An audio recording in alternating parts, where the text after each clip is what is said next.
Dieu qui parle à Israël est un Dieu transcendant. C'est un Dieu qui est esprit, qu'on ne peut pas effectivement représenter. On ne peut pas donner une image de Dieu. Plus tard, le Christ va s'incarner. Et le Verbe s'est fait chair. Et Dieu est devenu homme. Dieu est devenu visible. On peut le voir. On peut le toucher. Ce qui veut dire qu'il peut être maintenant représenté.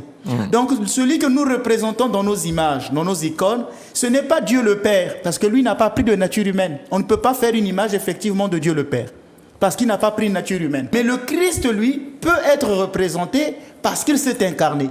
C'est pourquoi, d'un point de vue théologique, nous disons que c'est l'incarnation qui fonde les images, qui fonde les icônes. C'est parce que Dieu s'est fait chair qu'il peut être représenté. Et c'est pourquoi dans nos églises, nous avons des images du Christ. Et ces images-là nous ramènent toujours vers la personne de Dieu. Ce sont des objets qui nous permettent de prier. Ce sont des objets qui nous renvoient vers Dieu. C'est comme on dit, d'un point de vue pratique, le signifié et le signifiant ont la même valeur. Quand vous êtes sur une route, que vous conduisez, si vous voyez un panneau qui vous dit « attention, école », vous n'allez pas dire que ce panneau n'est pas important, ce qui est important, c'est l'école.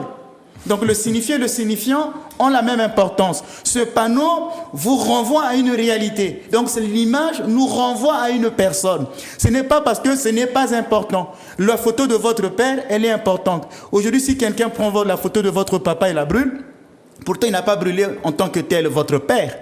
Il a brûlé que la photo. Vous direz, ben, faites comme cela. Vous allez voir que vous allez vous mettre en colère. De même pour la photo de votre maman. Donc il y a une dimension comme si cette chose signifiait la personne elle-même. C'est pourquoi le signifié renvoie au signifiant et le signifiant renvoie au signifié. Donc il ne faut pas dire, ce n'est qu'une image. L'image du Christ est relative au Christ, nous renvoie à la personne même. C'est pourquoi les pères, comme Saint Jean Damascène dit, celui qui vénère une icône ne vénère pas une icône, mais vénère la personne qui est peinte dans l'icône. Donc ce n'est pas le bois, la couleur que nous vénérons, mais ce qu'elle représente. C'est la même chose pour le drapeau, par exemple le drapeau français. Pourquoi dans certains pays, lorsqu'on veut revendiquer, on veut être contre un pays, on brûle le drapeau du pays?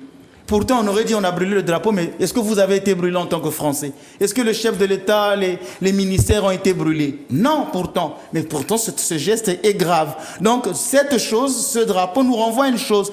C'est pourquoi nous, dans les églises, nous vénérons les icônes. On ne peut pas parler en tant que tel vraiment de culte des images, parce que le culte est rendu à Dieu, mais au moyen de l'image. Oui. Vous savez que par exemple dans les églises orthodoxes, nous avons des icônes qui font couler de l'huile. Nous avons des icônes qui font couler de l'huile et quand on au contact de cette huile, les malades sont guéris.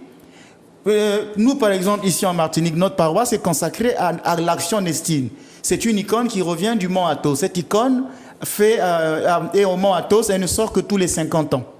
Donc tous les 50 ans, cette icône de l'Action Nestine sort et les fidèles viennent vénérer cette icône. La dernière fois, elle est sortie en 2012. Je me trouvais en Grèce. Il y a eu plusieurs chefs d'État orthodoxes qui sont venus la vénérer. Et nous avons ramené ici en Martinique une copie de cette icône. Et partout elle est passée, à Brazzaville, à Paris, jusqu'ici en Martinique, elle continue de faire couler des huiles. Ce n'est pas pour attirer de la foule. Oui, bien sûr. Voilà, c'est une manière de dire que ces choses-là existent. Ces icônes font parfois couler des huiles. Dieu passe à travers ces images pour nous communiquer la grâce.